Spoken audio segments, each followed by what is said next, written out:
Hello everyone and welcome to this week's edition of Subway Friday Football Fever. We've got a big chunk of teams on their late season buys, but the games we do have feature some great matchups. We start as always with our Subway Game of the Week. This one's been building all season. Number 1 versus number 2 in our Super 6 poll. Manatee at undefeated Palmetto. Canes start with little Cord Sandberg jump pass, but Daquan Reddick picks it off. Tigers absolutely pumped up beyond belief. Very next play, the offense explodes. Josh Hicks takes the ball up the middle. He finds some daylight after he hits the hole hard. 79 yards, gets all the way down to the 1-yard line. And the packed house likes what it sees at Palmetto. Tigers punch it in with a Trent Miller 1-yard quarterback sneak. How about that? Palmetto rushes out to a 6-0 lead. But you knew the Canes would answer on offense. Sandberg to the versatile Anthony Laro, who slices and dices his way to a nice gain and a first down. He will not be taken to the ground easily. Then it's Laro out of the backfield accepting the toss. He rushes his way to pay dirt for the answering Manatee touchdown. 7-6 Canes now. Late in the quarter, Sandberg is on for Manatee. This is a design keeper and he is good. Sandberg can throw, he can run, he makes good decisions. This is a lengthy one. He ends up getting the end zone. Puts Manatee up 14-6 at that point. Canes in control, at least for a little while. Second half we go. Tigers are going to make a great game out of this one.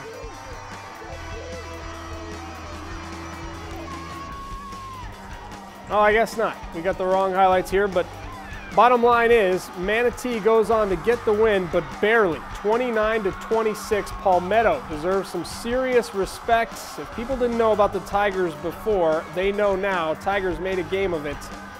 In the end, Manatee goes on to get the win, 29-26. Well, here's the highlights. That's Miller firing to Shaquille Harris there.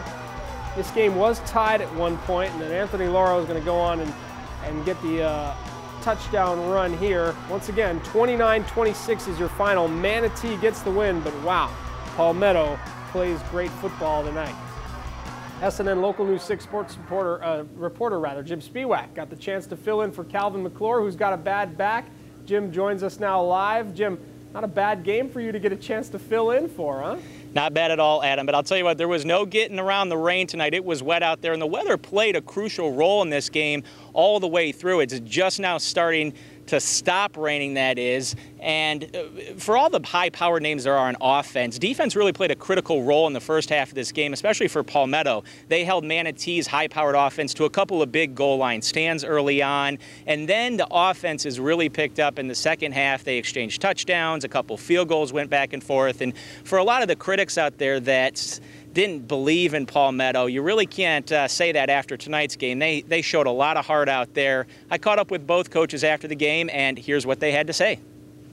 Well, it's a victory. That's about all we could come away with. You know, it was wet, sloppy, and, you know, we had a hard time throwing the ball. You know, Palmetto was a feisty team. They didn't quit. They kept trying. They kept coming back, and they actually tied it up. And then we had to go back, and Tankersley came back with a kick. Manatee chose to go to New Jersey and Maryland to get tough games. Well, you know, you get one right here in your backyard, and you know, and like I said, you know, we'll be ready. We'll be ready next time we play them next year.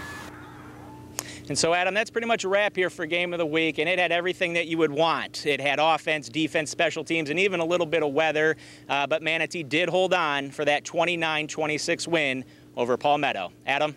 All right, thanks a lot, Jim. Nice job out there in the rain. No fun. Let's keep going. Sarasota at Riverview. Always a heated local rivalry. Both teams trying to scrape together a respectable finish to a tough season, and in the pouring rain. Sailors had a nice drive here. Hunter DeWitt to Marquise Zimmerman for 17 yards. Then Marlon Mack takes the handoff, and he starts running downhill. He's a powerful back. 15 yards for a first down and then some. Very next play, Mack puts the ball on the ground. Rams jump all over it. Turnover, but Riverview went 3 and out. So next Sailors drive, DeWitt rolls out, looks to Intal Green, ball pops out, Rams recover, take it down to the 10-yard line. Second quarter now, Riverview driving. This is Travis Thacker in at quarterback for the Rams, finding Marcavius White for a first down near the sidelines, but later on to punt, Noah Taylor picks the bad snap. He gets crashed by a couple of Sarasota players. And that led to this. Marlon Mack, 10 yards, scramble, plows forward. He's got reservations for 6, 7-0 Sarasota early, and the Sailors go on to get the shutout win 36-0. That's not a typo. I don't think anyone expected that kind of score. Big win for Sarasota in the rivalry. Southeast has been slipping lately, and tonight against Hardee, the Seminoles got a tough district loss. Miles Braxton Johnson found Brian Poole for a last-minute touchdown, but on the two-point conversion, Jacob Sannon caught a pass. He fell just short of the goal line for what would have been the game-tying conversion. Noles lose 21-19. All right, I'll call a quick timeout, but don't worry, there is plenty more high school football coming your way. We've still got to head down south. Charlotte was hoping to keep its hot streak going, hosting South Fort Myers. Plus, could Lemon Bay bounce back with a win? And how about the Thunder? Could they win again on the road? Those answers and more Friday Football Fever on the way. You're watching Friday Football Fever.